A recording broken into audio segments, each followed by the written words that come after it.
Buenas tardes, bienvenidas a este coloquio sobre estudios contemporáneos de las lenguas autóctonas de Chile. Vamos a presentar otra vez a los profesores porque hubo dos sesiones, ¿no? Una primera sesión sobre el habla carcelaria que fue muy estimulante, muy interesante, de español chileno, y ahora vamos a escuchar la presentación titulada El estudio del nivel fonético fonológico segmental del Mapudungun, hitos recientes e investigación sobre fonemas críticos.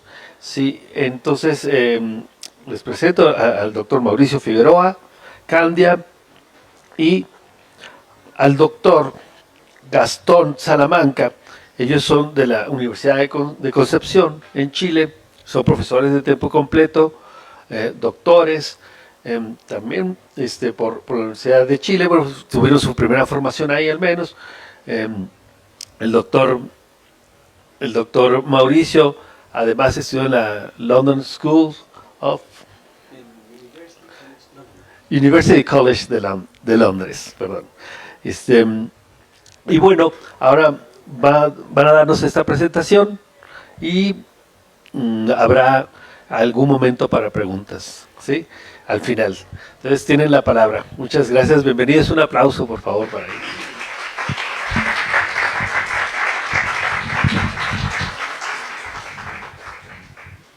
Bien, muchas gracias de nuevo por estar aquí. Y claro, ahora vamos a hablar de otro frente en el que nos hemos ocupado, que es entonces el estudio de una lengua originaria de nuestro país, el Mapudungun. Mapuzungún desde el Temuco hacia el sur.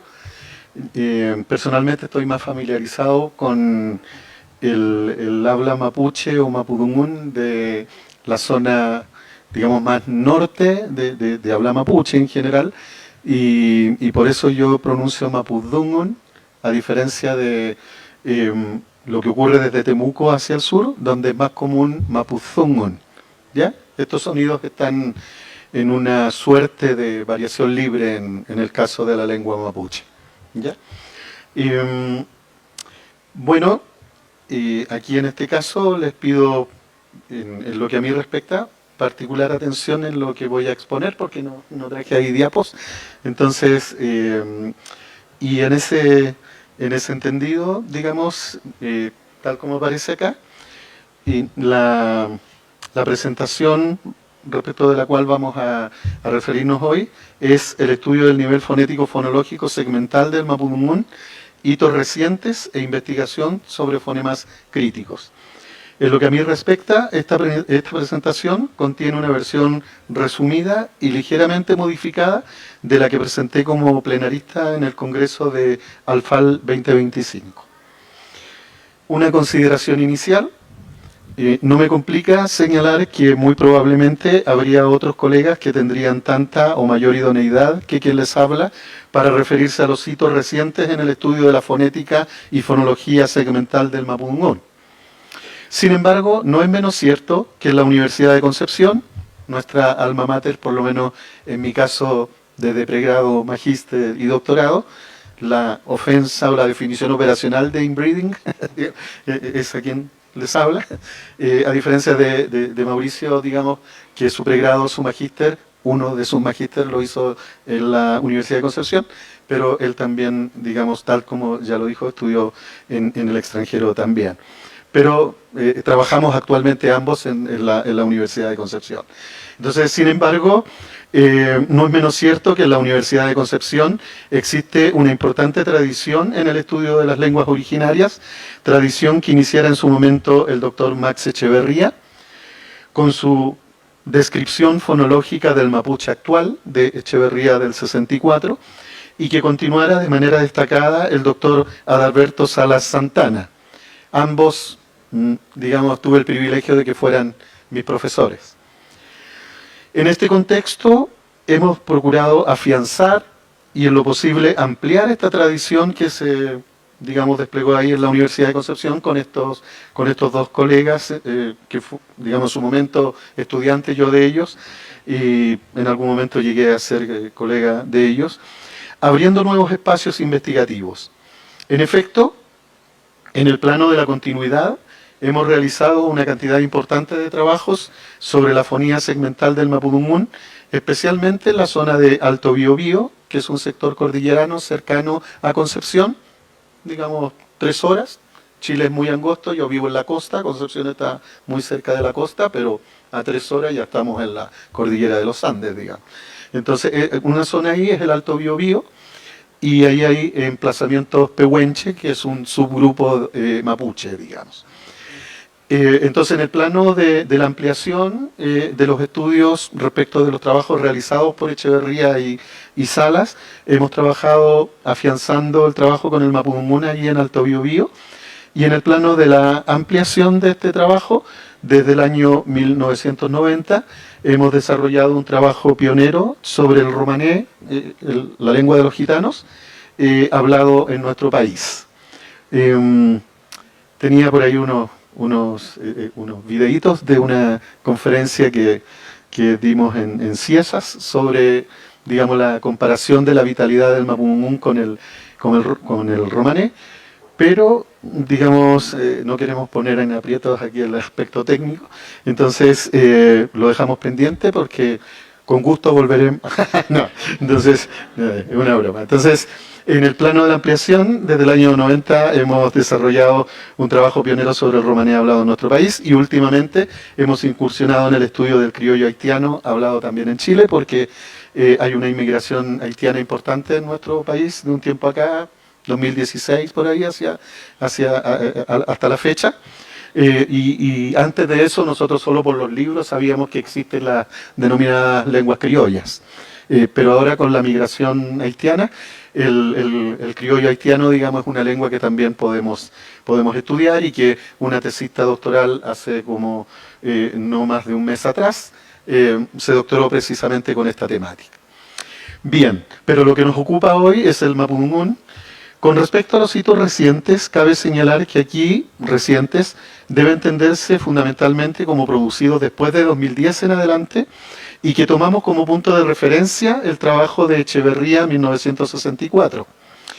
Esta decisión se fundamenta en nuestra coincidencia con las palabras de Salas, en el sentido de que, cito, al ofrecer una descripción fonológica confiable y bien orientada a los datos, Echeverría abrió el camino para el desarrollo posterior de todas las áreas de la lingüística mapuche en Chile. Salas 1992, 507. O sea, no es menor el aporte de Echeverría, por eso lo señalo como un punto de referencia fundamental. Y por otra parte, digamos, conectado con nuestra universidad, ambos fueron profesores de la Universidad de Concepción, fueron mis profesores en su momento. Así las cosas, desde que en 1964 Echeverría publicara su descripción fonológica del mapuche actual, se ha producido un caudal significativo de trabajo respecto de la fonética y fonología segmental del Mapudungún. Algunos de ellos, como el propio trabajo de Echeverría y los de Salas de 1976 y 1978, de Lagos 1981, de Álvarez Santullano 1986 y Salamanca 1997, entre otros, han adquirido el estatus de clásicos, ya sea porque realizan una interpretación exhaustiva de la estructura fonemática y alofónica del Mapudungún en general, o porque se focalizan en la fonética y fonología segmental de alguna variante dialectal prominente de la lengua, que no es el llamado mapuche central. Ya el mapuche de la zona de Temuco y alrededores es el mapuche por defecto, por decirlo de alguna manera, el denominado mapuche central. Bueno, dentro del primer caso, es decir, de aquellos estudios que de alguna manera se plantean como del pan Mapudungún, por decirlo mapuche en general, digamos, están los trabajos de los 3 primeros autores referidos, Echeverría, Sala, Lagos, mientras que los trabajos de Álvarez Santullano 86 y Salamanca 1997 se relevan porque tienen como foco explícito de atención la estructura fonemática de las variantes huilliche, de Huilli, que es sur en Mapudungún, che, que es gente, ¿ya? Gente del sur quiere decir huilliche, ¿ya? Y pehuenche, en el caso del grupo que yo he estudiado, en particular el subgrupo mapuche, pehuen es la palabra que dan para el pino araucaria, ¿ya? Pehuenche, entonces la gente de los, digamos, de las araucarias, ¿ya? Entonces, ahora bien, si consideramos los trabajos que se refieren a la estructura fónica de la lengua mapuche en general, un hito importante de aparición relativamente reciente es sin duda la publicación de Mapudungun, de Sadowski et al. Soy uno de los al, digamos. Ese trabajo tiene digamos, así cierto glamour, en el sentido de que está incluido en el journal de la Asociación de Fonética Internacional, entonces no es poca cosa, y contiene los fonemas y alófonos vocálicos y consonánticos del mapudungun, además de algunas breves consideraciones dialectales y suprasegmentales. Yo, por supuesto, al final, de quienes lo quieran o a través de Julio, puedo enviar toda esta bibliografía y ustedes la pueden rastrear, digamos, sin ningún problema. Entonces, entre otros aspectos destacables de este estudio, de ese que está publicado ahí en el journal de la Asociación de Fonética Internacional, se relevan los segmentos que constituyen el inventario vocálico del mapudungun, que dicho sea de paso, se habla de 5 vocales y la denominada sexta vocal del mapudungun, y la evidencia palatográfica que se entrega para demostrar la oposición fonológica entre consonantes alveolares como T, N, L. Ya, si ustedes quieren, puedo hacer, por supuesto, la descripción articulatoria: oclusiva, alveolar, áfona oral; nasal, alveolar, áfona oral; lateral, alveolar, áfona oral. Y sus contrapartes, porque dicho sea de paso, y qué bueno que en este auditorio uno se pueda detener un poquito más en eso, uno de los rasgos prominentes del mapudungun es que hay una oposición tipológicamente muy escasa, una oposición que tiene efectos fonológicos entre, digamos, una serie como estos segmentos alveolares, T, N, L, y la serie interdental contraparte, digamos, T, N, L. ¿Ya? O sea, a propósito de esa segunda serie, por ejemplo, la palabra para hoja en mapudungun es tapl. Tapl. Si se ve que el ápice de mi lengua asoma, digamos, entre los dientes, por eso, digamos, interdental. Por ejemplo, la palabra para el pie es namun, namun, con una nasal interdental. ¿Ya? Y interesante, un par mínimo. Para el caso, por ejemplo, de morir, es la, con una lateral interdental, y un morfema de negación es la, como sería para nosotros la nota musical o el artículo definido, la. Ahí es el la, que sería digamos, un morfema de negación en mapudungun, versus entonces el la, que es morir. Entonces, una expresión como no murió es lalai, con 2 la, digamos, interesante ahí. Bueno, en el caso de ese estudio de Sadowski et al., entonces hay evidencia palatográfica, que es una técnica en que se tiñe, digamos, aquí la zona dental o alveolar, para indicar cuál es la zona en que entra en contacto la lengua, y se ve precisamente, digamos, con fotografía, etcétera, cuáles son las zonas marcadas ahí para poner de relieve esa oposición. Pero además de esta descripción general del aspecto fónico de la lengua, debemos destacar como un hito significativo en los estudios del mapudungun la inclusión sistemática de métodos que provienen de la fonética acústica y la estadística descriptiva e inferencial, especialmente para la resolución de aspectos controversiales del nivel fónico segmental de esta lengua. En este contexto, ahí pudiéramos decir, no sé cómo sería la contraparte aquí en México, como que le subió el pelo, digamos, le subió el glamour a estos estudios más descriptivos, en fin, al ya introducir aquí, digamos, este aspecto más acústico y de estadística descriptiva e inferencial, especialmente para la resolución de aspectos controversiales del nivel fónico segmental de esta lengua. En este contexto destaca de manera particular la tesis doctoral de Mena 2020 y los artículos que se derivan de ella, trabajo en el que le cupo una participación determinante al doctor Mauricio Figueroa aquí presente.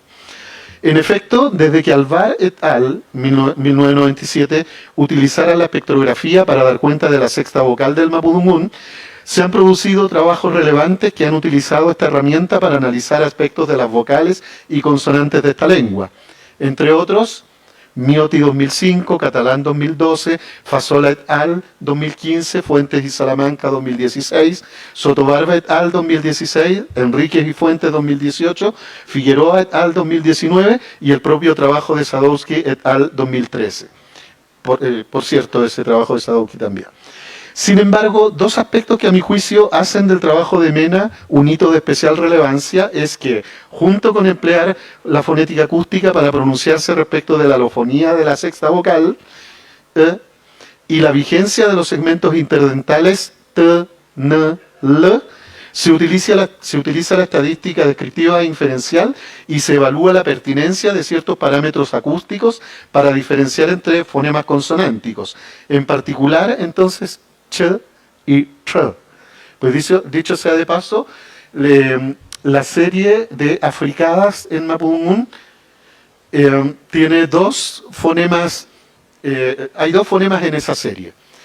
Uno que comparte con el español, el africado alveolatal áfono ch, pero el otro, digamos, igual conversable un poquitito, en el sentido de que, por lo menos en el rasgo de retroflejo, no sería un fonema en cuanto tal que comparta con el español, digamos.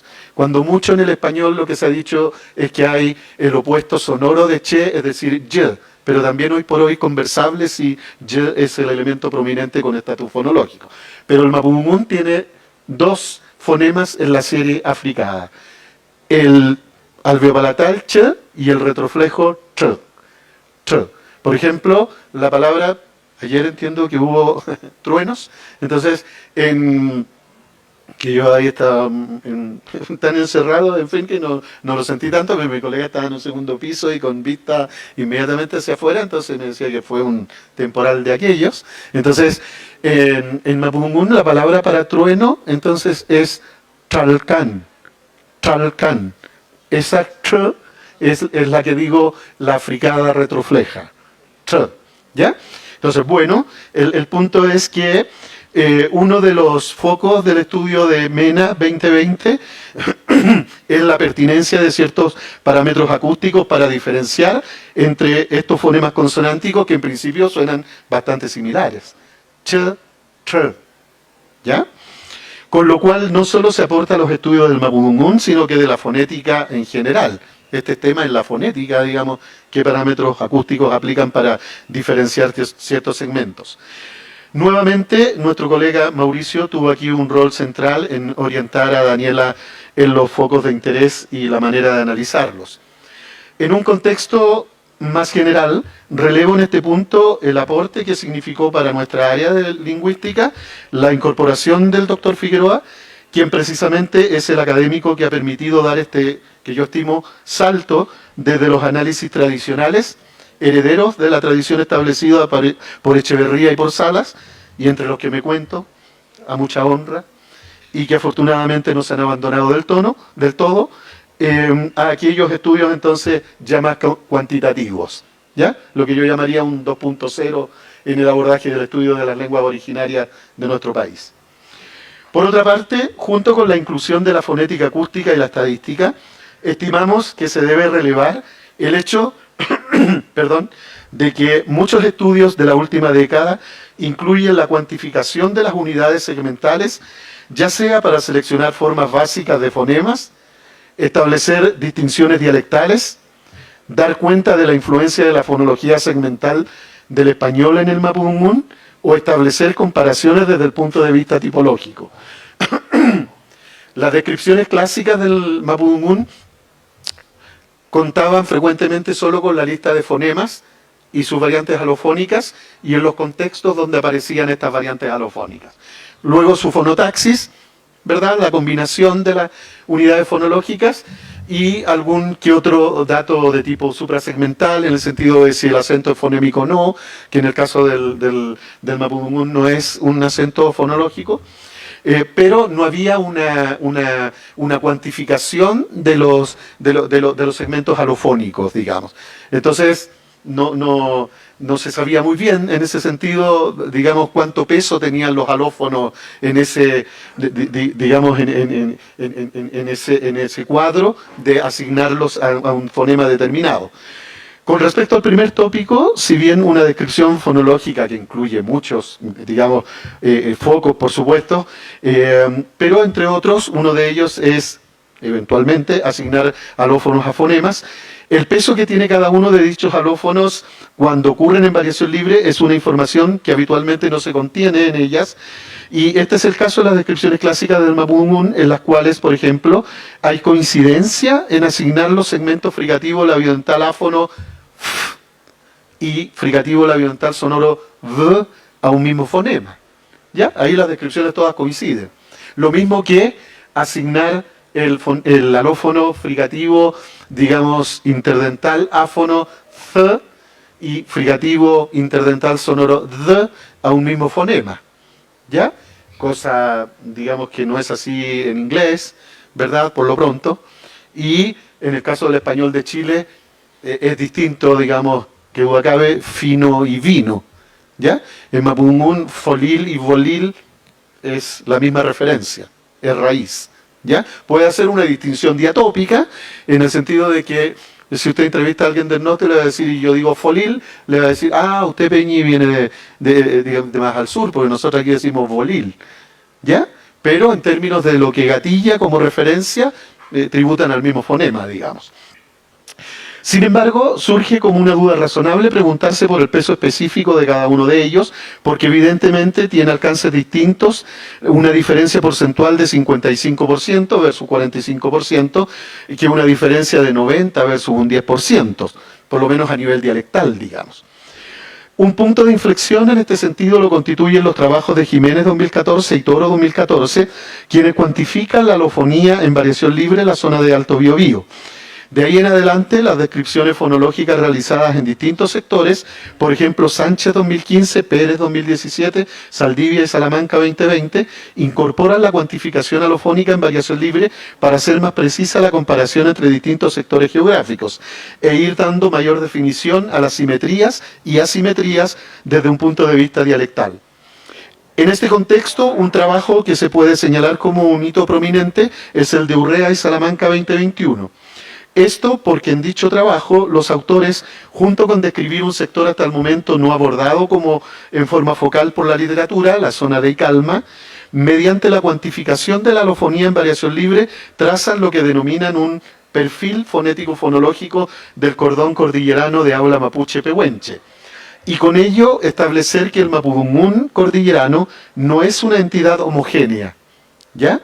Porque precisamente se da cuenta ahí de que en el sector pehuenche norte predomina entonces el alófono labiodental sonoro v y el interdental sonoro d, mientras más hacia el sur van predominando los alófonos áfonos y th respectivamente.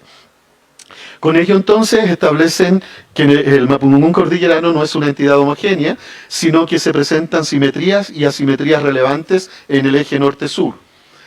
Valga señalar aquí, a modo de proyección, que con un modus operandi similar se podría trazar un perfil fonético-fonológico para la zona lafkenche, de Lafken o Lafken, digamos que es mar en mapudungún, y che, que es gente, entonces gente de la costa, sería los lafkenche. Y con ello aportar insumos para una actualización de la variación dialectal del mapuche, trabajo que solo tiene como referentes prominentes los ya distantes en el tiempo de Lenz, 1985-1987, y Croce, voy a pronunciarlo así, no sé la pronunciación vernacular, o Croce, o en fin, lo he escuchado de distintas maneras, de 1980. ¿Ya? Estamos a 2025, entonces no vendría mal aquello. Con respecto a la cuantificación de los fonemas y alófonos en el contexto del contacto asimétrico entre el español y el mapudungún, Un hito lo constituye el trabajo de Enríquez 2013, Vitalidad fonológica del mapudungún en escolares mapuches, pehuenches y lafquienches de la octava región del Biobío, y los artículos que se han derivado de él. Entre otras, 3 conclusiones relevantes de este trabajo son: A. La fonía segmental de la población escolar acusa la relación asimétrica español-mapudungún. ¿Ya? Se producen ahí transferencias, digamos, del español hacia el mapudungún, de modo que esa palabra tralcán podría ser pronunciada tralcán, digamos. O contar del 1 al 3, quiñe epu cula, podría ser perfectamente quiñe epu cula, quila, ¿verdad? Con la intromisión ahí de una vocal, digamos, o plasmar ahí una vocal de las otras 5 y no la vernacular la denominada sexta vocal del mapudungún. B. En la zona cordillerana hay un mayor mantenimiento de las realizaciones vernaculares que en la zona costera. Y C. Los segmentos que acusan de manera más sensible la influencia del español son los segmentos interdentales T, N y L, y el fonema nasal palatal, ñ, ¿verdad?, en la coda silábica.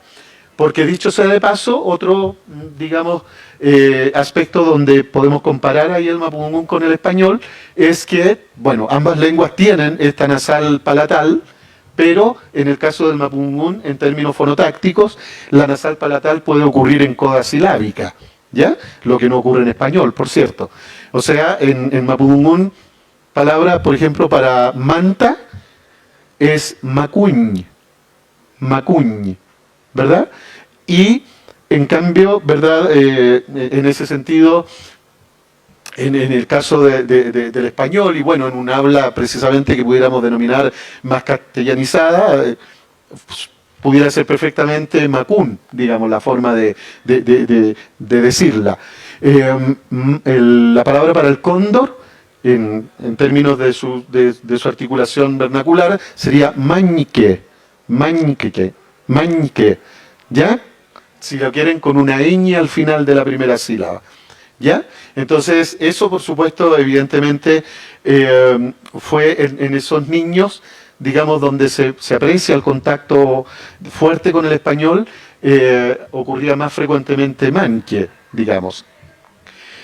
En un contexto algo distinto, los trabajos de Márquez 2016 y Berríos 2023 también se ocupan de la cuantificación de las unidades fónicas segmentales, específicamente las unidades fonémicas, pero a diferencia de los casos anteriores, aquí la cuantificación de los fonemas es vista como un fin en sí mismo. En efecto, si bien ya en Álvarez Santullanos, 1986, Lagos 2001 y Salamanca al 2009, se entrega una lista de frecuencia fonemática, esta jerarquización de la ocurrencia de los fonemas del mapudungún se incluye solo como una información complementaria a la descripción fonológica. ¿Ya?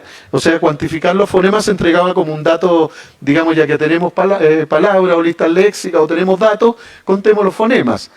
Pero no era, digamos, un foco de atención en sí mismo, y por supuesto, cuando ya se transforma la frecuencia fonemática en un foco de atención en sí mismo, para cualquier lengua, resulta interesante, aparecen muchas preguntas que no son de sencilla resolución, digamos. Entonces, uno de los aciertos ahí en el trabajo de Berríos, como lo diré, entonces es que convierten entonces esto en un foco de estudio en sí mismo.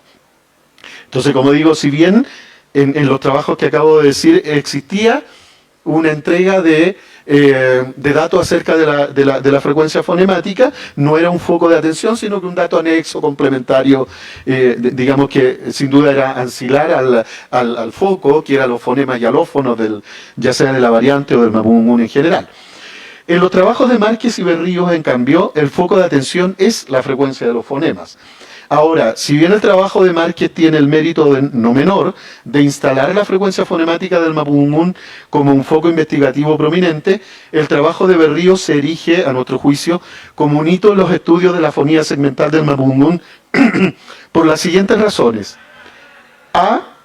Despliega de manera robusta las razones por las cuales el estudio de la frecuencia fonemática sería un tema de interés para nuestra disciplina.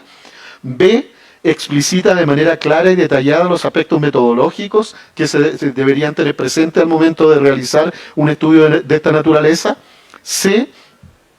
Los resultados consideran no solo el lugar que ocupa un fonema respecto de los demás, sino que se analiza su frecuencia de acuerdo con los distintos parámetros articulatorios para clasificar vocales y consonantes. Y D. A la luz de los resultados obtenidos, emergen discusiones muy sugerentes, como aquella que se refiere a una eventual relación entre la frecuencia fonemática, zona de articulación y resonancia. La trascendencia de este tipo de trabajos es que permite establecer comparaciones tipológicas entre distintas lenguas, donde una pregunta es interesante: ¿cuál es el fonema más frecuente en esta lengua? ¿Verdad? Donde en español hay, digamos, con respecto a los fonemas del español, ahí no hay un consenso total en términos de si en la A o en la E el fonema que digamos, encabeza ese listado, pero se puede tomar por series también dentro de las oclusivas, cuáles son más o menos frecuentes, etcétera. Entonces, la trascendencia de este trabajo es que permite establecer comparaciones tipológicas entre distintas lenguas, a la vez que permite corroborar, matizar o cuestionar algunas hipótesis que se han levantado con respecto a ciertas tendencias en el comportamiento de los fonemas y clases naturales en las lenguas del mundo. Por ejemplo, aquellas que se plasman en BarQuest de 2009.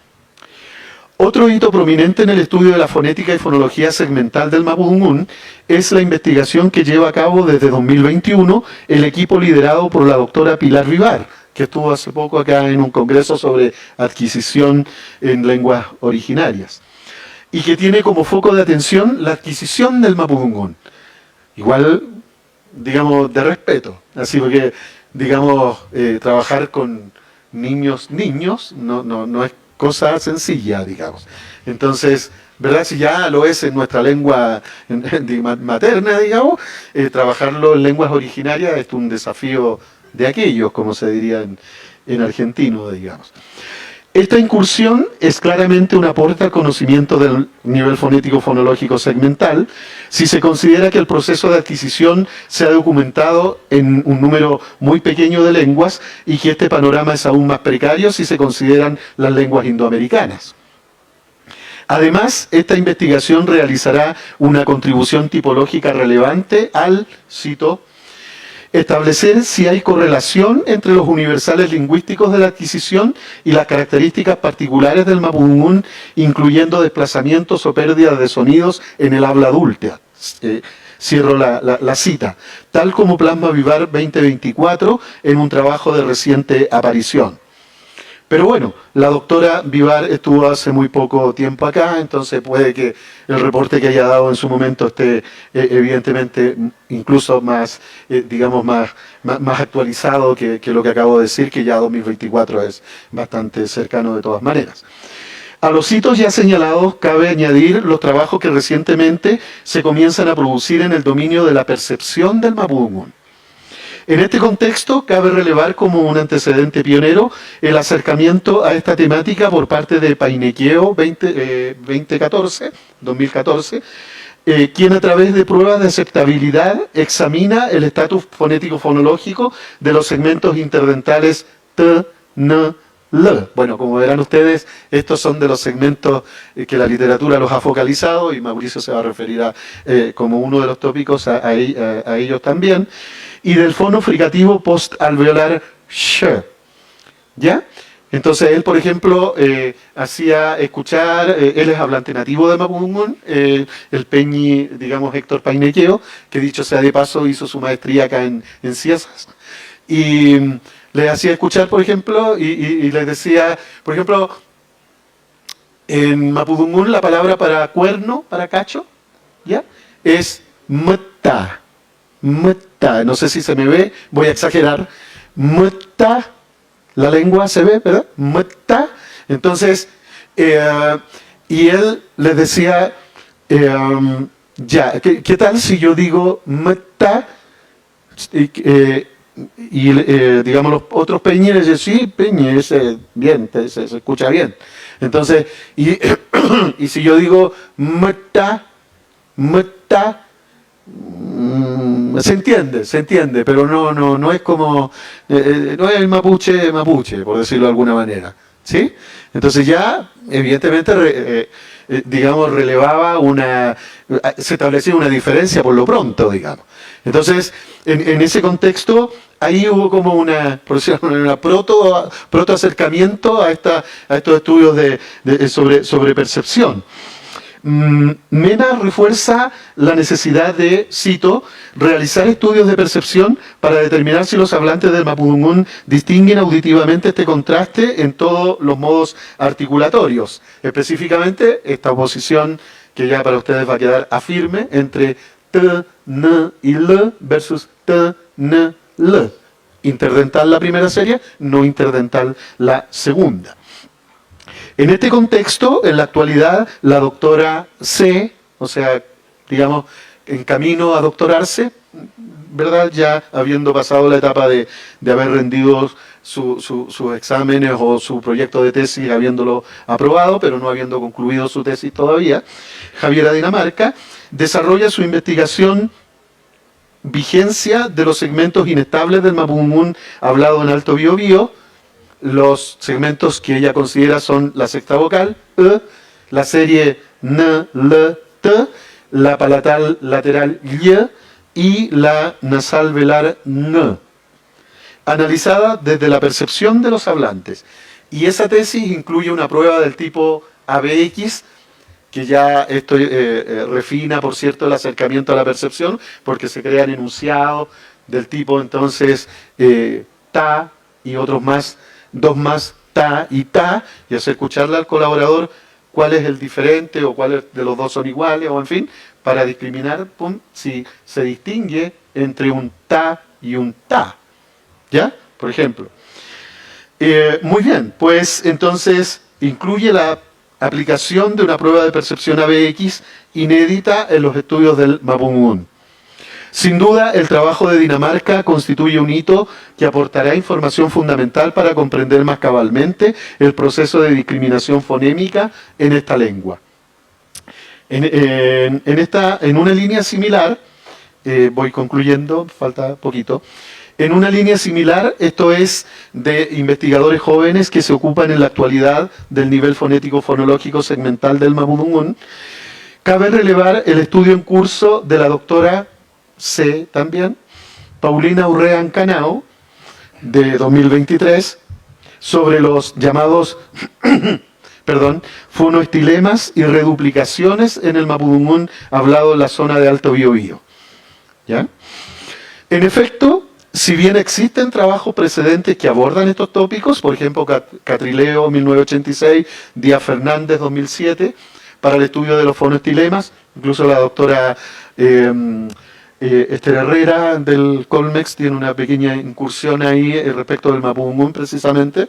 Entonces, hay precedentes. De todas maneras, el trabajo de la doctora Herrera no era con ese foco, sino que a propósito de otro aspecto investigativo, hace una alusión a este aspecto. Y con respecto a las reduplicaciones, Sandik 2014 y Zúñiga 2014 también, digamos, dan cuenta de esta temática.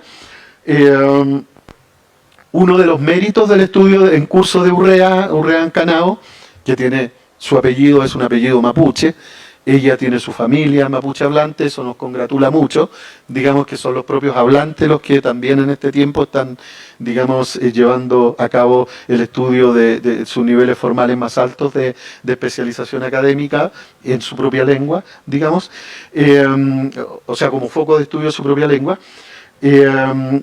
Entonces Urrea sitúa explícitamente su trabajo en el contexto de los estudios sobre simbolismo sonoro en las lenguas humanas. Entonces, un tópico que ha adquirido relevancia en los últimos años, especialmente en lenguas no indoeuropeas, pues matiza algunos de los postulados centrales de la concepción estructuralista del lenguaje, como es su carácter no motivado o arbitrario.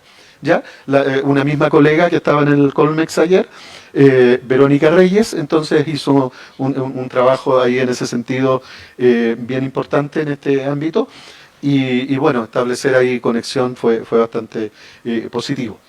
Sin duda que los resultados que provendrán de la tesis de Urrea resultarán de interés no solo para quienes nos ocupamos del nivel fonético-fonológico segmental del mapudungún, sino para quienes se interesan por el tema de la motivación en el lenguaje en general. ¿Ya? Porque eso también fue muy interesante. Paulina ya tomó sus datos.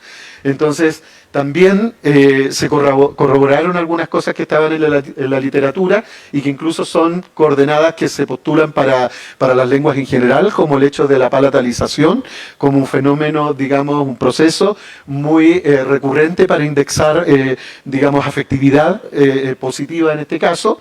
¿Ya? O sea, en Mapudungun, por ejemplo, Pichi, bueno, Pichi ya tiene algo de palatalización, pero todavía es más palatal al emplearla efectivamente. Pichi es pequeño, pero si se dice piqui, piqui, piqui, entonces ya está dicho con mucho cariño, con mucho afecto, ya es como un poco el foco de los fonotilemas.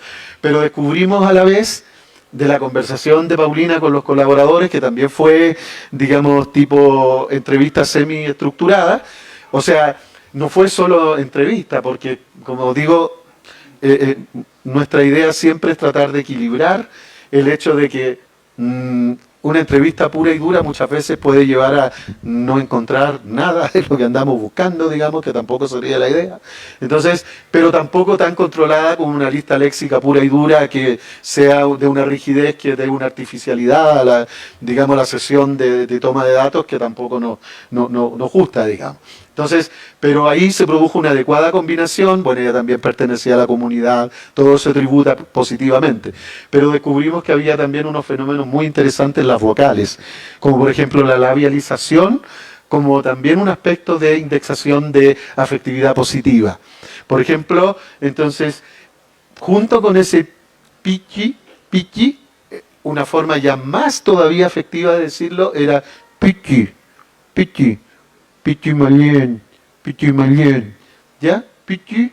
Entonces, esa labialización, ¿verdad? Que incluso el colaborador decía que algo hacemos aquí en la boca nosotros, y daba vuelta a su mano, también incluso así, digamos, como haciendo, dibujando un círculo. Por supuesto, él no podía decir, estoy haciendo una bocoide redondeada, no sé qué, en fin, esa es la tarea de nosotros, digamos, pero ahí en los registros y ahí hay filmación, se podía ver, y la captura de pantalla, digamos, uno podía ver, ahí está la labialización, digamos, muy interesante. Entonces, sin duda que los resultados que provendrán de la tesis de Urrea-Canao resultarán de interés no solo para quienes nos ocupamos del nivel fonético-fonológico segmental del Mapudungun, sino para quienes se interesan por el tema de la motivación en el lenguaje en general. Por otro lado, en el estudio del nivel fonético-fonológico segmental del Mapudungun, también se han producido trabajos que combinan aspectos sincrónicos con aspectos diacrónicos, aunque estos últimos en menor cantidad, por cierto, pues el foco preferente de los estudios del Mapudungun han tenido el sello sincrónico, no cabe duda. En este contexto, sobre todo en el nivel fonético-fonológico segmental, digamos. En este contexto cabe destacar los trabajos de Hassler y Soto de 2012, Molinó 2022 y Berríos y Salamanca 2025. De ellos, los que tienen también un sello diacrónico, digamos. De ellos relevamos de manera particular el trabajo de Molinó, por cuanto se aboca con particular exhaustividad a determinar la pérdida, mantenimiento y alcance del contraste dental alveolar, del que ya hemos hablado, ¿verdad? Uno de los tópicos más controversiales y recurrentes en la literatura sobre el nivel fonético-fonológico segmental. O sea, hay argumentos también de tipo diacrónico para tratar de explicar por qué digamos, estaría en un proceso de pérdida de este contraste, etcétera. Finalmente, es preciso mencionar el aporte prominente que significa tener a disposición un corpus como el proporcionado por Sadowski et al. 2019 para realizar aportaciones al estudio de la lengua en el nivel que nos ocupa, como de hecho ha comenzado a ocurrir. Del mismo autor corresponde relevar también su exhaustivo estudio sobre la eventual influencia del Mapudungun en el español hablado en Chile, analizada desde el punto de vista fonético-fonológico, Sadowski 2020, un tema siempre actual y siempre controversial en la literatura sobre esta lengua. Si alguien quiere encontrar polémica y pegar y que le peguen, digamos, ahí es un ring, digamos, que está puesto para que despacio usted, porque ahí va a tener un contendor, digamos, y usted puede golpear, pero también tiene que estar dispuesto a recibir, ¿vale? Entonces, yo que soy un poquitito más, digamos, ajeno a aquello, ¿no? Es un tema donde, claro, leo con atención, pero, digamos, así de incursión compleja. Pero dicho sea de paso, ese mismo segmento que algunos chilenos ocupamos, se ha postulado como que podría ser una evidencia fuerte de sustrato del mapudungún en el español hablado en nuestro país. Como se puede observar, hay una producción importante de trabajos en mapudungún en este nivel de análisis lingüístico, y a juzgar por el interés advertido a nivel universitario, es posible prever que este nivel investigativo se mantendrá y se consolidará. La venida acá precisamente a México y toda esta maravilla que tienen ustedes, la variedad de lenguas que tienen, que entiendo, digamos, se podría estimar en 70, más, menos, pudiéramos conversar, digamos, siempre eso es relativamente relativo, digamos, pero redondeando, por decirlo de alguna manera, que no está ni por asomo cercano a lo que sería la realidad en Chile, que está más cerca del cero, digamos, que de una cifra como la que de acá de México. Entonces, porque apurando un poquito, nosotros podríamos hablar de 5 lenguas, así cuando mucho, que tienen una vigencia y una vitalidad, ¿verdad? O sea, ya es muy distante de lo que estamos hablando, digamos. Entonces, digo, tener el privilegio de estar en un país como el de ustedes, donde esta realidad todavía muestra, seguro, debe haber en muchos casos lenguas que están, por supuesto, en proceso de pérdida o lo que se ha denominado, no me gusta mucho la etiqueta, pero de lenguas dormidas, digamos, que para mí es un eufemismo no muy adecuado. Entonces, pero hay otras que están muy vitales, digamos, y así como unas muy masivas, también unas con cantidades muy pequeñas de hablantes también. Entonces, el estar acá en México nos ofrece esta posibilidad, digamos, muy positiva de interactuar, digamos, en un país donde hay una variedad importante de lenguas originarias y por lo tanto tener la posibilidad de interactuar con colegas que han trabajado en ellas o que de alguna manera han tenido una interacción ahí en ese ámbito nos enriquece sobremanera.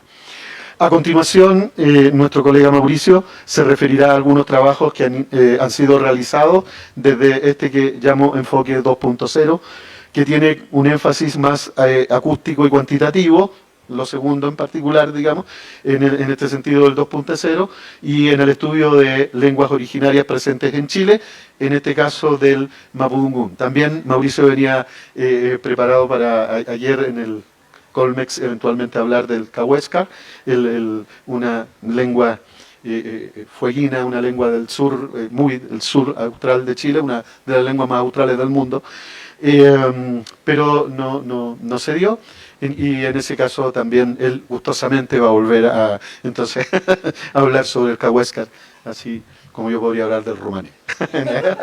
No, muchas gracias. Eso ya Mauricio se refiere ahora.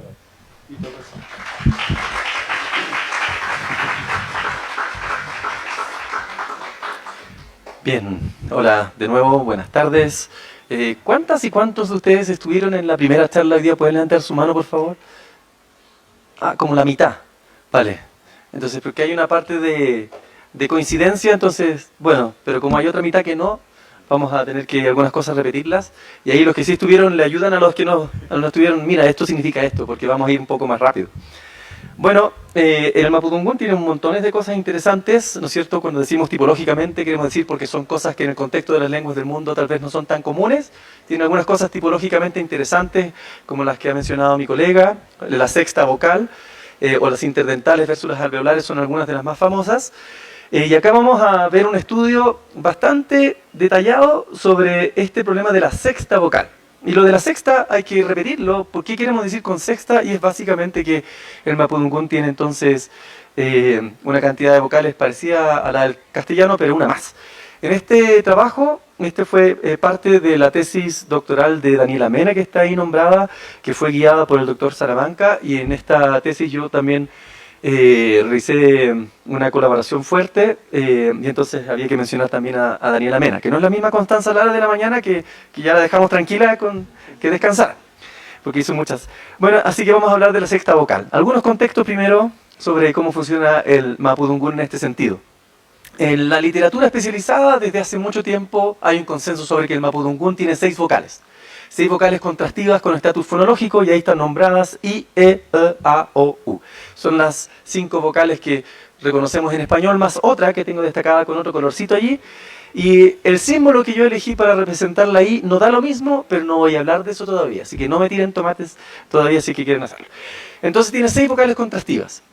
De las 5 vocales que coinciden con el español, no presentan una alofonía que valga mucho la pena mencionar. Entonces la I tiene un alófono I, la E tiene un alófono E, etc. Pero en el caso de la sexta vocal, presenta 2 variantes que vamos a explicar en un ratito más y que son importantes que las retengamos en la memoria después. Ahora, este esquema general de las 6 vocales se ha reportado para todas las zonas del mapudungún. El mapudungún tiene variantes geolectales de la costa, de Alto Biobío, del sur, y esas variedades presentan diferencias, pero una cosa en la que no son distintas es que todas tienen estas 6 vocales fonológicas. Ahora, ¿cómo se manifiesta esta sexta vocal? Sí puede cambiar de lugar en lugar un poquito. Bueno, ¿qué pasa con la sexta vocal? Esta sexta vocal, la literatura nos dice que tiene 2 variantes alofónicas. Una variante media alta no redondeada, que yo estoy transcribiendo ahí como una suerte de schwa, es una variante central media, ¿no es cierto? Que podríamos pronunciar algo así como es muy común en muchas lenguas del mundo, ¿no es cierto? En inglés, en catalán, en fin. Y luego está otra que ya es más exótica en el sentido de singular o poco común, que es una variante posterior alta no redondeada y se transcribe en el alfabeto fonético internacional con una M minúscula al revés. Ahí está, ¿no es cierto? Entonces esta es una posterior alta no redondeada que podría articularse como Si es que usted nunca la ha pronunciado antes, intente pronunciar una U y los labios muévalos como para una I. Entonces, ahí. Usted pronuncia entonces una U, pero los labios los pone como para una I. Ese sonido es poco común en las lenguas del mundo. Eso tiene algunas consecuencias que es bueno que también vayamos recordando. Por ejemplo, cuando algo en una lengua es muy poco común, si es que la lengua empieza a perder vitalidad, es típico que pierda en ocasiones lo más difícil de realizar, lo más costoso de realizar primero. A veces, no siempre, porque a veces depende. Bueno. Entonces este es un sonido, comillas, difícil, poco común en las lenguas del mundo, y el mapudungún lo tiene como una de las 2 variantes de esta sexta vocal. ¿Hasta aquí vamos bien? Sí, hay como 7 cabezas que hicieron así que voy a asumir que vamos bien. Ya, súper. Ahora, sabemos que el mapudungún tiene 6 vocales y que esta sexta vocal tiene esas 2 variantes que vemos acá adelante. Les pido que traten de memorizarlas, estas 2. Pero la literatura no presenta coincidencia total sobre cuándo se manifiesta una y cuándo otra. Cuándo Pero hay algunos patrones como tendencias, y para resumir, básicamente la literatura, aquí traje una lista yo, y ahí la lista sigue ahí, son otros autores, ¿no es cierto? Básicamente la literatura dice, como consenso, 1, existe la sexta vocal, 2, existen estos 2 sonidos, y en general la literatura dice, para resumir, que contextos fonéticos que promueven el fortalecimiento, entonces inicio de sílaba, sílabas tónicas con acento, por dar algunos ejemplos, suelen manifestar la posterior alta no redondeada, y que contextos en general que suelen facilitar el debilitamiento, final de enunciado, otras posiciones así, sílabas no tónicas, suelen propender a la manifestación de la variante más central. Esto no es 100% así, es una simplificación, pero la literatura nos dice eso. Eso es más o menos esperable, por si acaso, es más o menos congruente. Todas las lenguas del mundo tienen contextos fonéticos que invitan a fortalecer cosas y contextos que invitan a debilitar cosas. En español pasa mucho, ¿no es cierto? Por ejemplo, las cosas que están después de una N suelen venir fortachonas, ¿ya? Enredo, mientras que cosas que están entre vocales pueden debilitarse. Nada,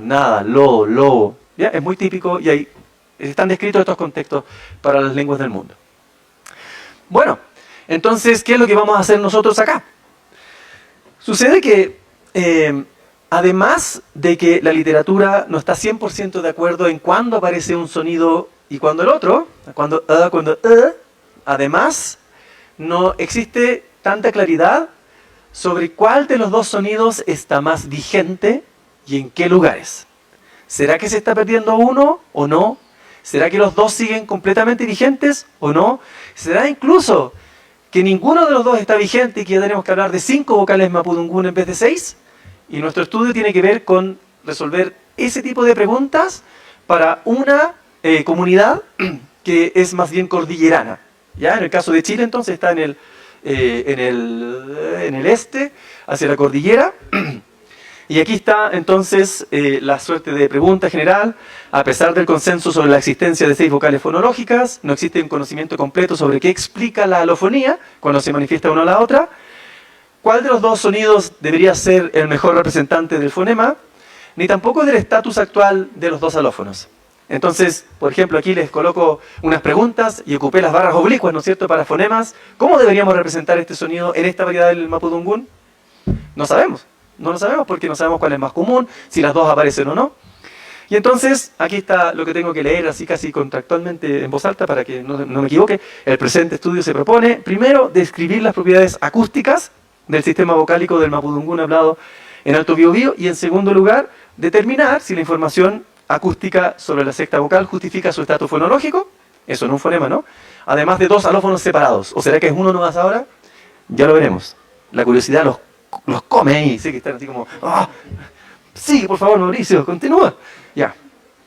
Sobre los métodos.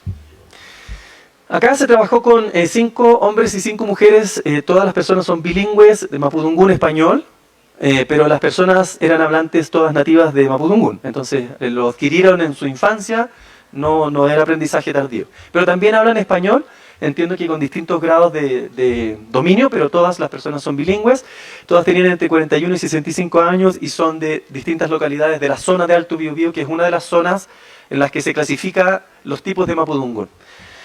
Las grabaciones se realizaron con ciertos estándares que están allí especificados, no vale mucho la pena detenerse en eso. Y también las señales fueron evaluadas, la calidad de las señales, y tampoco me detendré en eso, pero son señales de una calidad suficiente como para hacer lo que vamos a hacer. Ahora, esto sí que importa más que lo veamos con algo de detalle, que es qué fue lo que se le pidió a los hablantes que hicieran exactamente. Entonces se usó una cosa que se llama lista léxica. Para quienes no conozcan esto, las listas léxicas son listas de palabras que se construyen de manera específica para una lengua en particular. Hay algunas listas base que se utilizan de referencia, pero normalmente estas listas léxicas se construyen para intentar obtener una cantidad importante de los sonidos representativos de la lengua, todos, pero también permiten incluir algunas palabras para mirar algunos aspectos focales de interés. Entonces, si yo, por ejemplo, hablo 1 hora acá, es posible que en mi habla aparezcan 3 ñes. La ñ es una consonante muy poco frecuente en español. Es famosa, pero infrecuente. No sé si sabían eso. Es famosa, pero infrecuente. Entonces, si yo quiero estudiar las ñes, sería una muy mala idea que yo estudiara las ñes en habla natural, porque van a aparecer muy pocas. ¿Qué puedo hacer? Bueno, puedo tal vez generar una lista de imágenes, aparece un ñandú, un niño, ¿no es cierto?, un cumpleaños, y entonces hago que las personas ocupen palabras que tienen la ñ. Bueno, acá, como nos interesa ver algunos sonidos específicos, que son algunos de muy baja frecuencia, esa lista se crea de cierta manera para motivar la aparición de los sonidos como del sistema completo, pero también algunos que nos interesa como mirar con lupa. ¿Ya? Así que se utilizó una lista léxica, y lo que se le pide a las y los participantes, a las y los colaboradores, es que traduzcan una palabra que se le dice en castellano, que la traduzcan al mapudungún, y que la repitan 3 veces en mapudungún, ¿vale?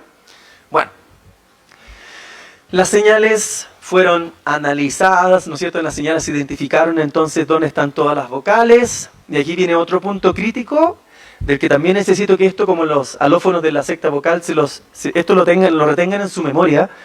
Pero cuando uno realiza una transcripción fonética o fonológica de sonidos, esa es una decisión importante. ¿Hago una transcripción más bien general fonológica, o una transcripción más específica fonética, o hago una transcripción mega fina fonética? Esa decisión no es trivial, sobre todo cuando estudiamos una lengua que no es la nuestra. Porque si yo realizo una transcripción muy fina, puedo estar ocupando sesgos perceptuales míos en mi transcripción. Entonces aquí la transcripción de las vocales que vamos a mirar se realizó de manera fonológica. ¿En qué sentido? Se le pide a una persona que realice una palabra, la persona realiza la palabra en mapudungún, la repite 3 veces, pero transcribimos la expectativa de lo que esperamos que pronuncie, su fonología, más que exactamente lo que pronunció. ¿Por qué? Porque nos interesa mirar la sexta vocal fonológica y ver luego qué es lo que nos dicen los datos sobre lo que hizo fonéticamente. No imponer nuestra percepción fonética sobre los datos. Así que es una transcripción más bien sobre la estructura esperable y ya vamos a ver las consecuencias de eso. Acá hay un ejemplo. Las señales, por si acaso, son buenas, pero no son increíbles. ¿Por qué? Porque es trabajo de campo. Ustedes, algunas y algunos, han tenido la experiencia de hacer trabajo de campo. No es tan fácil tomar a una persona de la cordillera y llevarla a un laboratorio de fonética para que esté frente a un micrófono súper sofisticado. Aquí uno va, o los colegas van al campo, ¿no es cierto? Y los instrumentos que ocupamos son los que se pueden ocupar. Entonces las señales no necesariamente son de tan alta calidad, pero bueno. Ahí, por ejemplo, está la palabra uña, que está transcrita ahí fonológicamente, Willy.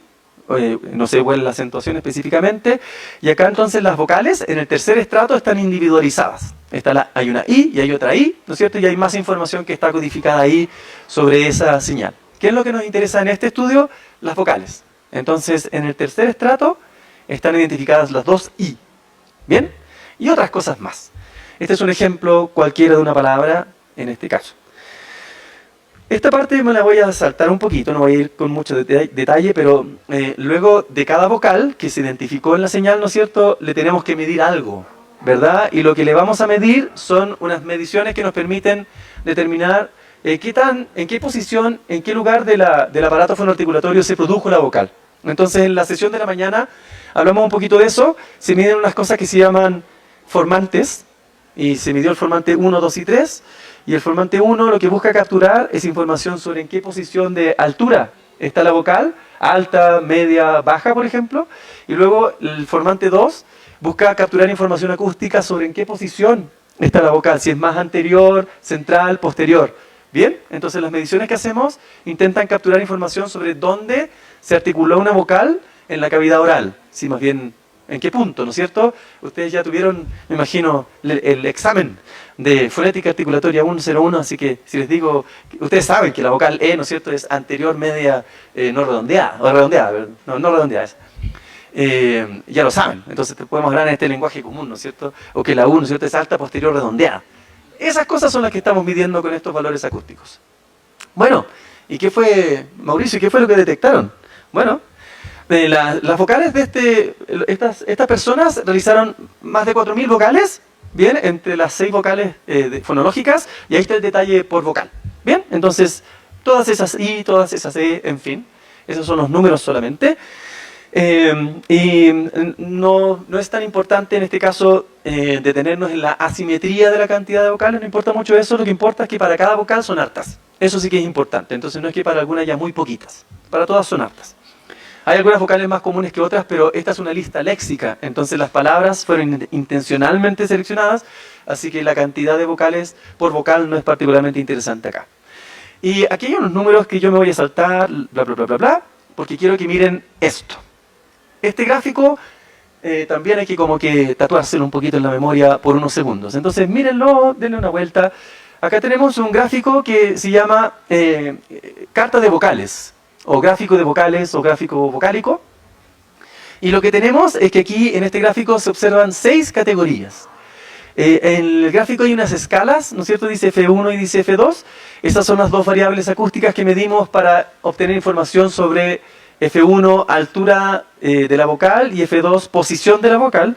Y si se fijan, así como en un aparato articulatorio, la I está arriba a la izquierda, o sea, está más bien adelante y arriba. Miren, a ver, mírenme a mí un segundo. A ver, para allá. Entonces el gráfico se ve así, ¿no es cierto? I, E, A, O, U, ¿no es cierto? I, E, A, O, U, como un triángulo, ¿verdad? Entonces este gráfico nos permite intuitivamente, para el caso de estos datos, saber dónde se posicionaron las vocales, en qué lugar se posicionaron, y hay algunas cosas que son importantes. Por ejemplo, la I, si es una I, debería estar arriba y a la izquierda. Una A, si es A, debería estar abajo y al medio, y una U, si es U, tiene que estar más o menos atrás y arriba. Pero fíjense dónde está la sexta. ¿Se acuerdan que les dije que la sexta vocal tiene en Mapudungún 2 realizaciones? Una más bien central, media, y otra más bien alta, posterior, no redondeada. Es como que, sospecha, como que de inmediato ya la primera mirada a los datos nos insinúa algo. De estas dos variantes alofónicas parece que hay una que se manifestó con más ganas, ¿no? Porque, o si no, debería estar un poco más arriba y atrás, en la zona de la sexta vocal. Bueno, entonces, de estas mediciones, nosotros realizamos varias entradas de análisis. Y una de las primeras cosas que miramos fue la cantidad de superposición entre estas categorías.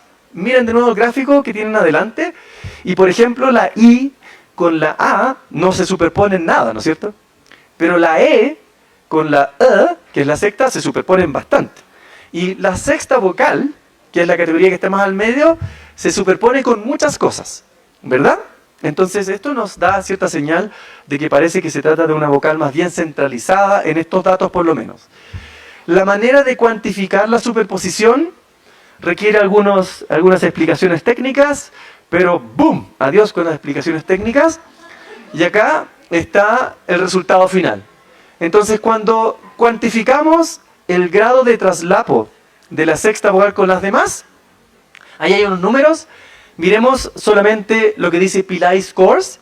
En el caso de Pillai Scores, mientras más pequeño el número, mayor es el traslapo con la categoría. Repito, en el caso de los Pillai Scores, mientras más pequeño el número, más alto es el traslapo. Entonces, se observa que hay un traslapo, por ejemplo, muy alto de la sexta vocal con la E. El siguiente traslapo es con la O, y después un poquito menos con la U, y después un poquito menos con la A, y después bastante menos con la I. Entonces acá vemos que esta vocal, la sexta vocal, se traslapa con hartas, pero con la que más se traslapa es con la E. Volvamos acá a este gráfico que estaba aquí. Entonces, la zona de mayor superposición o traslapo es con la E. Nótese que hay más traslapo con la E que con la U. Si esta vocal hubiese sido más bien posterior a alta no redondeada, se esperaría más traslapo con la U también, ¿no? Pero no se observa acá. La segunda entrada de análisis que hicimos es un poco más difícil de explicar. Ya, pero sirve volver a este gráfico una vez más. En este gráfico, lo que hicimos fue decirle al programa que construye el gráfico, mira programa, yo tengo montones de mediciones de vocales. De cada vocal medí el F1 y el F2, que son estas dos variables que están acá, ¿no es cierto? Y te voy a decir a ti programa, yo te voy a decir programa, cuáles de estas vocales son I, cuáles son E, cuáles son... Y tú entonces grafícamelas separadas, ¿no es cierto? En 6 separaciones. Pero ¿qué pasa si yo le digo a otro programa, a un algoritmo, yo le digo, oye algoritmo, mira, aquí tú tienes datos de F1 y de F2, y te voy a decir, búscame 6 cosas, pero yo no te voy a decir cuál pertenece a cuál. Tú, tómame los datos de F1 y F2, pero tú, búscame 6 cosas. Yo no te voy a decir cuáles son cuáles. Encuéntramelas. ¿Dónde colocaría los círculos un programa que no sabe cuál es cuál? Esa es la estrategia que usamos en nuestra segunda entrada a estos datos, que es una técnica que se llama análisis de conglomerados, cluster analysis. Y esta es una técnica de clasificación. Es una técnica en la que le decimos a un algoritmo, hola, aquí tienes una especie de un plano cartesiano con 2 variables, tienes montones de datos, identifícame tú las categorías, no te las voy a dar por anticipación. Tiene algunas ventajas y desventajas, es interesante, es más bien inductivo, ¿no es cierto? Yo no le digo estas son, sino búscamelas tú, y el programa puede identificar grupos que no nos imaginamos, ¿no es cierto? Puede decir, nosotros esperamos que haya una I, que haya una U, pero el programa puede decir, no, acá está la agrupación. Bueno, en fin, hay varios detalles técnicos que podríamos conversar si es que a alguien le interesa en algún momento, pero lo que vamos a hacer acá es que le vamos a decir al programa, búscame grupos y veamos si el programa encuentra la sexta vocal, solito, sin que nosotros se lo digamos. Entonces acá me voy a saltar algunas cosas y quiero que veamos ahora este otro gráfico que se parece al anterior, ¿no es cierto? En este gráfico todavía yo le digo al programa dónde están las categorías, pero quiero que lo miren un segundo porque aquí viene la segunda parte de la explicación que es clave. Para este análisis, nosotros removimos la E y la O. Lo removimos. ¿Por qué? Nos quedamos con la I, con la A y con la U, porque son las vocales extremas de nuestro sistema. Y esas vocales le dan una suerte de andamio para que podamos situar dónde está la sexta. Entonces, si yo sé la posición de la I, de la A y de la U, puedo situar la sexta, está más bien arriba adelante, está más bien abajo. Entonces son como anclas. La E y la O la eliminamos porque provocan ruido en este sentido solamente. Y entonces a este algoritmo que va a andar buscando grupos, no esto, sino por sí solito, solo, le vamos a entregar esta información. esta información sin la O y sin la E, y le vamos a preguntar de algunas maneras dónde está la sexta. ¿Bien? Bueno, en estos análisis, ya estoy terminando la explicación técnica, ya vienen los resultados de este análisis, lo que le tenemos que decir al algoritmo es, estos son todos los datos, búscame X número de agrupaciones. Y nosotros le pedimos al análisis, fíjense en la letra A, por favor, que primero buscara 4 grupos. Entonces, para las vocales, de la I, de la A y de la U más la sexta, para estas, algoritmo, búscame 4. Si es que las vocales efectivamente existen y los datos como que las facultan, debería encontrar 4 vocales más o menos en estas zonas, más o menos. La segunda pregunta que le hicimos a ese grupo al algoritmo fue que le dijimos, búscame 5 agrupaciones ahora. ¿Por qué? Porque si la sexta vocal efectivamente tiene 2 alófonos, debería encontrar la I, la A, la U y 2 alófonos para la sexta. Y el tercer análisis que hicimos fue solo para los datos de la sexta, le dijimos búscame 2 grupos.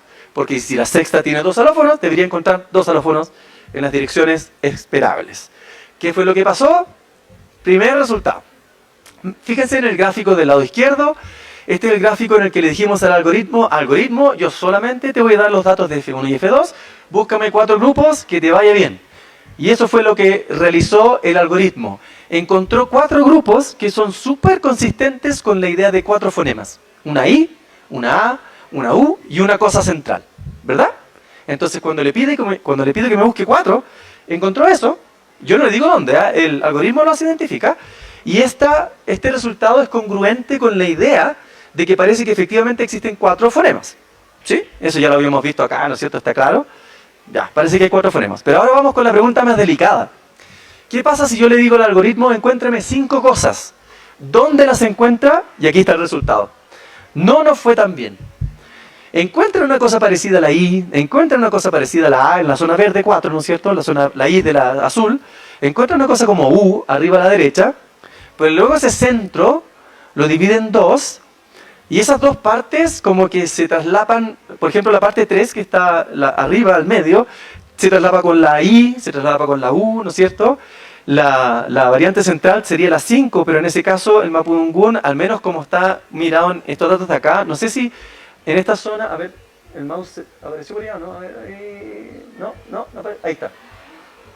En esta zona no hay muchos datos, ¿no es cierto? En esta zona de aquí. Como para afirmar que hay un alófono como el que aparece insinuado aquí en 3. Entonces, cuando yo fuerzo a mi algoritmo a encontrarme 5 cosas, las encuentra, pero no coinciden con lo que estamos esperando de la literatura. Un alófono central y uno posterior alto no redondeado. No. Entonces, este análisis no está congruente con la hipótesis de una posterior alta no redondeada. ¿Qué pasa cuando yo al algoritmo le entrego solo los datos de la sexta vocal y le digo, encuéntrame 2 cosas? Hace una partición que tampoco es muy congruente con lo que esperaríamos si efectivamente hubiera 2 alófonos de la sexta vocal, una central y una posterior alta no redondeada, porque no lo dividió con una suerte de... Aquí tendríamos que encontrar como una diagonal al revés, en la dirección contraria, para que hubiera una posterior alta no redondeada, es decir, un alófono como arriba a la derecha y otro más bien abajo al medio. No, hizo una partición que no se condice con nada que hayamos visto. Pero ojo con esto, ¿eh? Si yo a este algoritmo le digo búscame 17 cosas, va a encontrar 17 cosas. Si yo le pido encuéntrame 2, las va a encontrar. Y es deber del analista ver si esa partición es congruente con lo que la literatura y la teoría predicen. Y en este caso se realiza la partición, pero no se condice con lo que esperaríamos para justificar la hipótesis de 2 alófonos, uno central y uno posterior alto no redondeado. Así que la información que nos dio este análisis de conglomerados como que no apoya mucho esta hipótesis de que hay una al menos de momento. El tercer análisis me lo saltaré del todo. El tercer análisis fue un análisis más bien ya propiamente de estadística inferencial. Ocupamos unas técnicas estadísticas que se llaman modelos lineales generalizados mixtos. Están muy famosos en el último tiempo, son unas técnicas de estadística inferencial avanzada. Hicimos unos análisis para ver si es que algunas de las variables que la literatura reporta como que tienen una influencia en la aparición de los distintos alófonos de la sexta vocal, tenían. ¿Se acuerdan ustedes que al comienzo de la charla les dije en mi parte que, por ejemplo, el acento se ha dicho que las vocales que están en sílabas tónicas suelen propiciar mientras que las sílabas más bien átonas tienden a propiciar Entonces el acento es una variable que parece tener un impacto en cuándo se manifiesta una u otra. Entonces aquí lo que hicimos fue evaluar varias de estas variables si tenían un efecto en nuestros datos de la secta vocal. Entonces lo que evaluamos fue acento, posición de vocal en la palabra y contexto fonético, que son variables que la literatura reporta como que tienen un impacto en si aparece una u otra, y básicamente no encontramos nada muy interesante, en el sentido de que las variables que evaluamos, en resumen, no parecen tener un efecto muy claro sobre cómo se manifiestan los alófonos de la secta vocal. Así me voy a saltar algunas cosas más técnicas, algunos valores P y unas cosas raras, símbolos, y vamos entonces a la discusión, que es la parte más como medular. De manera síntesis, ¿qué nos están indicando los resultados? Los valores de los formantes vocálicos nos dicen, sí, mira, parece que tienes 5 vocales como las del español y que también tienes una secta vocal. Eso lo vimos en un gráfico, ¿se acuerdan? De todas las vocales con sus óvalos. También los óvalos de la secta vocal parecían indicar que hay una variante centralizada. En el caso de las superposiciones, vimos que hay una alta superposición de la secta vocal con las otras vocales, lo que nos dice que es centralizada efectivamente, pero también que hay una alta superposición con E. Este es un dato que es interesante. Lo del análisis de conglomerados, al final, en síntesis, parece ser más bien congruente con la idea de que las variantes son efectivamente centrales, pero no hay mucha evidencia de esta entrada en el análisis sobre realizaciones altas posteriores. No hay mucha evidencia en ese sentido. Cuando le pedimos al algoritmo que la busque, no la encuentra, ¿no es cierto? Encuentra otras cosas. Y luego los análisis estadísticos formales no encontraron efectos que sean muy claros de tal manera que podamos decir el acento efectivamente propicia una variante como o posición, contexto fonético, cosas así. De manera que en suma, este es el resultado como general, ese sería como el título de la diapositiva, ¿no? La lección para llevarse para la casa. No hay mucho apoyo para la hipótesis de un alófono en esta variedad de esa naturaleza. Esto tiene algunas como implicancias, ¿no es cierto? Tiene algunas como consecuencias interesantes y algunas que vamos a mencionar muy por encima. Por ejemplo, una cosa que sería interesante sería, ok, existe una sexta vocal, ¿no es cierto? Pero parece que conviene representarla así como la estamos representando ahí, ¿no? Barras oblicuas, sexta central. Siendo que tal vez la tradición de investigación más antigua recomendaría representar la otra, porque la otra es menos marcada, aparece en contextos de fortalecimiento, entonces hay algunas razones de fuerza para haber representado el fonema con la otra unidad, pero en esta variedad dialectal, por lo menos geolectal, parece ser que conviene ya empezar a representarla así. Y entonces, si la secta vocal es central, ¿estará siendo una buena unidad para hacer contrastes fonológicos con las demás?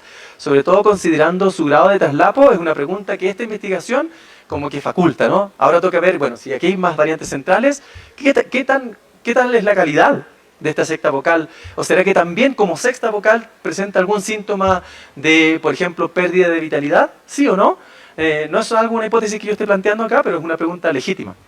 Por ejemplo, el grado de traslapo con E podría eventualmente interpretarse como una suerte de cambio en curso, tal que se puede eventualmente, quizás en 50 años más, supongamos, si la lengua no permanece vital, hacer que esta secta vocal incluso pudiera desaparecer. Por si acaso no es el caso, parece ser, ahí mi colega nos puede explicar eso o dar mucha más información al respecto, pero que esta variante sea central no significa que necesariamente se esté perdiendo en esta comunidad. Pero podría ser, ¿no? Podría ocurrir que en el futuro hubiese dado el traslapo, ¿no? Una suerte de fusión de estas unidades fonológicas en favor de una, y no sería casual que fuera en favor de una que es muy frecuente en español, la E, que es una de nuestras vocales regalonas. Bien, entonces esas son algunas de las hipótesis que este tipo de investigación nos entrega como proyección. En otro mundo, si aquí estuviéramos ya con unas pizzas y quizás iba a decir cervezas, pero no, unas aguas frescas, si se fuera la realidad, entonces podríamos pasar a otros estudios que hemos hecho al respecto, pero no los vamos a saltar del todo. Pero hay otras cosas que estamos investigando que son parecidas, que son básicamente estudios en los que utilizamos herramientas de la fonética acústica, de la estadística, para iluminar preguntas sobre cuestiones fonológicas o fonético-fonológicas interesantes, sociolingüísticas incluso, y entonces hay muchos de estos ángulos y podríamos conversar de eso. Por ejemplo, acá hay unas imágenes que les traigo solo para que las vean, en las que utilizamos unas técnicas de la fonética acústica y la estadística para evaluar la vigencia del contraste interdental alveolar, del que habló mi colega varias veces. Por ejemplo, algo así como ata, ata, ¿qué tan vigente está? Ese contraste está codificado en la acústica lo representa, y si es que si es que el sonido lo codifica, ¿es detectable? Estadísticamente también. Esas preguntas son preguntas que iluminan estas preguntas sobre qué tan vital están estos contrastes, por ejemplo. Y estos datos, estos en particular, si es que me acuerdo bien, pero estos en particular por si acaso, esto no es generalizarlo en Mapudungún, nos decían que en las oclusivas sordas y en las laterales, no, en las nasales, el contraste ya no era tan claro, pero que en las laterales como que parece que todavía se mantenía. Esto solamente dicho así por las imágenes. Bueno, muchas gracias por su atención y estamos contentos de recibir cualquier pregunta.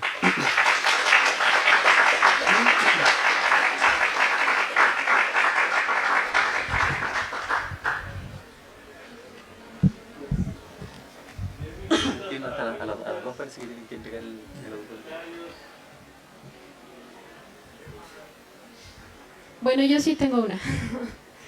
Ya que ambas charlas que tuvimos hoy, tanto la del habla carcelaria como esta,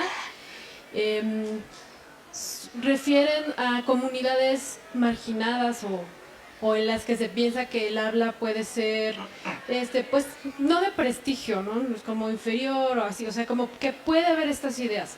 Entonces quisiera saber, ya que yo estoy pretendiendo hacer una investigación sobre los conceptos de corrección lingüística y todo esto, cómo estos estudios, tanto el primero como este, que a primera vista parecen muy distintos, pero en realidad no lo son tanto, cómo inciden en esta resistencia, en estos lenguajes de resistencia frente a instituciones de poder o frente a esta idea de que hay mejores maneras de hablar que otras.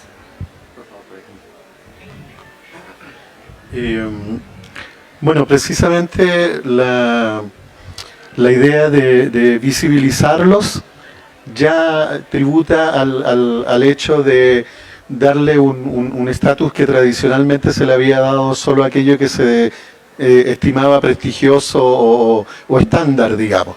O sea, el hecho de colocarlos precisamente como un objeto de estudio, entonces, y aplicarle los, digamos, mecanismos refinados, etcétera, que se aplican casi siempre por defecto y parten por las lenguas de mayoría y luego entonces por variedades de habla más prestigiosas, como lo decíamos también en la primera presentación, el hecho de nosotros pretender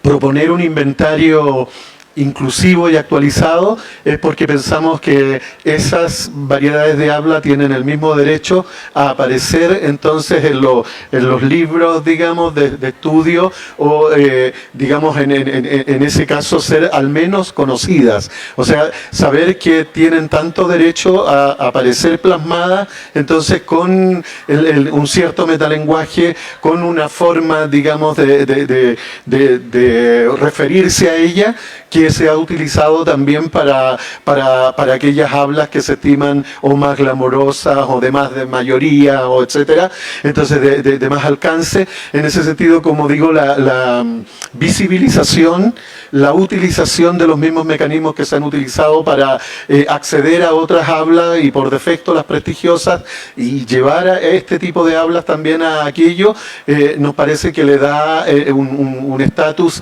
que también lo hemos visto, lo hemos comprobado, que incluso tiene una incidencia en los propios hablantes y en las propias personas, así como les decía yo que esa atención que se le prestaba ahí al reo en ese momento era algo que él valoraba, algo tan así que uno podría considerarlo tan habitual y común para nosotros. Entonces era ese solo hecho, y si uno le decía, como era el caso, que por supuesto no íbamos a usar su nombre ni en fin, etcétera, pero sí, digamos, esto nos iba a servir para la universidad para dar a conocer que había, yo diría que uno de los principales argumentos que le sonaba como qué interesante eso, o algo como eso. Entonces era este hecho de saber de saber que iba a estar en la universidad como una, digamos, plasmado una cierta forma de hablar que por defecto él podría haber considerado que cuando voy a llegar yo a saber, solo sé que existe algo llamado universidad, y usted me está diciendo que esto, digamos, que él habla de nosotros puede llegar a ser, sí, se trata precisamente de eso. Entonces colocar en ese lugar es también, diría yo, un gesto y un imperativo ético que asumimos, digamos, con vigor en este tipo de trabajo, porque como usted bien advertía, digamos, no hacemos aquí una separación tajante entre ambas entradas. Los hace común converger el hecho que son hablas minorizadas y hablas que los propios entonces hablantes han estimado como que son desprestigiadas y que difícilmente iban a alcanzar un nivel digamos, de visibilización o de tratamiento que podrían sonar como, digamos, a la par con aquellos que sí se han estimado por defecto, digamos, como glamorosas o de utilización mayoritaria, digamos. Sí. Muy bien. ¿Alguien más quiere?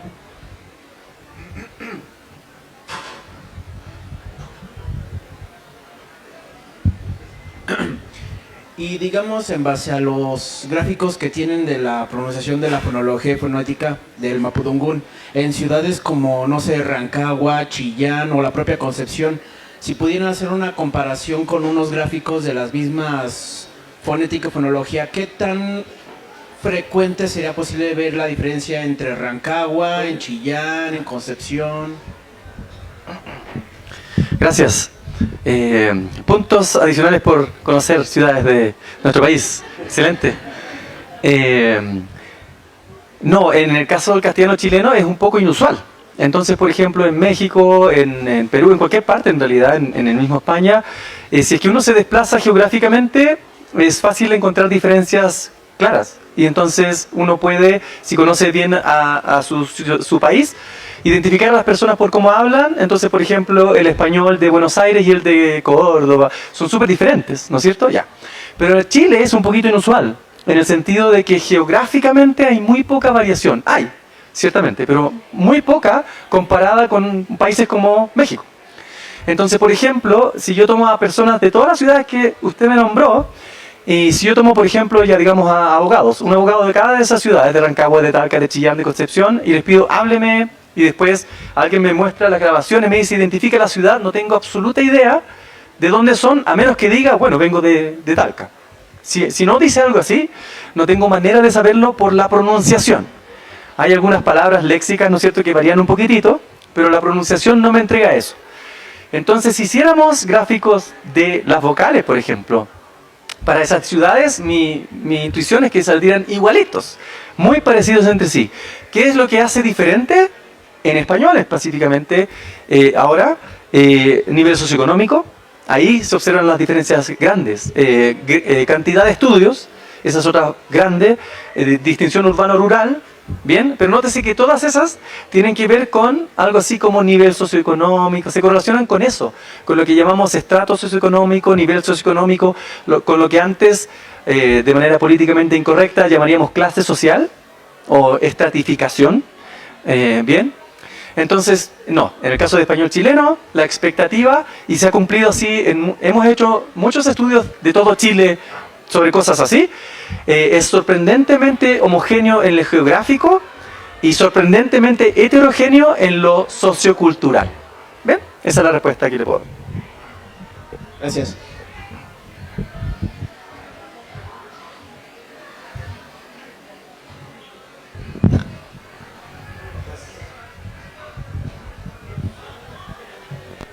Bueno, pues vamos a cerrar Muchas gracias. Un aplauso, por favor, para...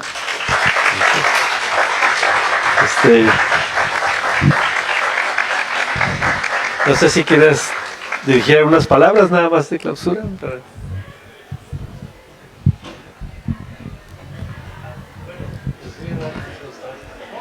Sí, muchas gracias a los dos conferencistas.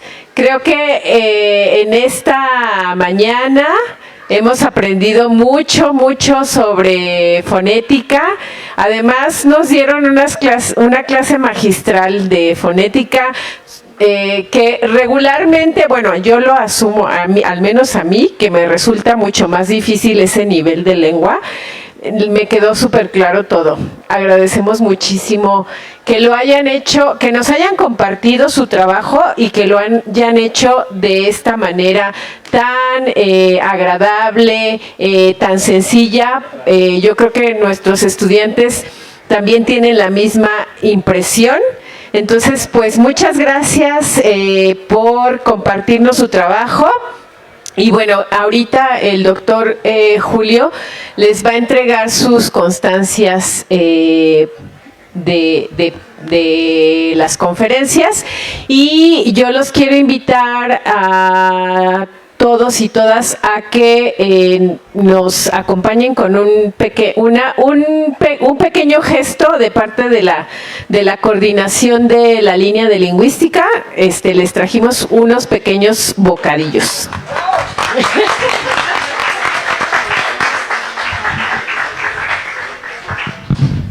Bueno, voy a hacer lectura de las constancias, el protocolo, ¿no?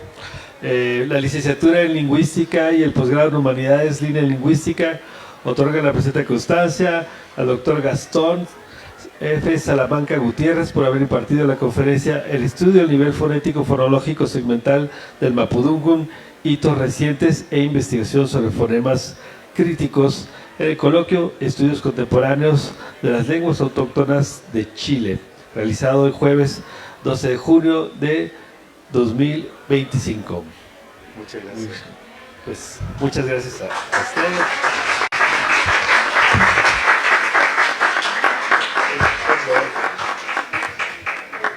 De hecho son dos por ahí. Porque por cada conferencia. Muchas gracias.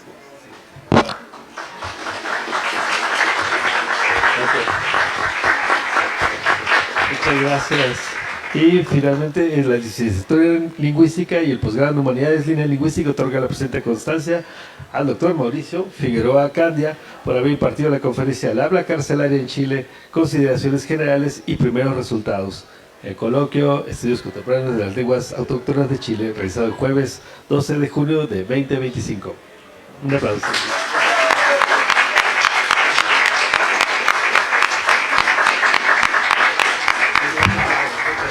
Muchas gracias y pasemos a celebrar un poquito los bocadillos. Gracias. Muchas gracias.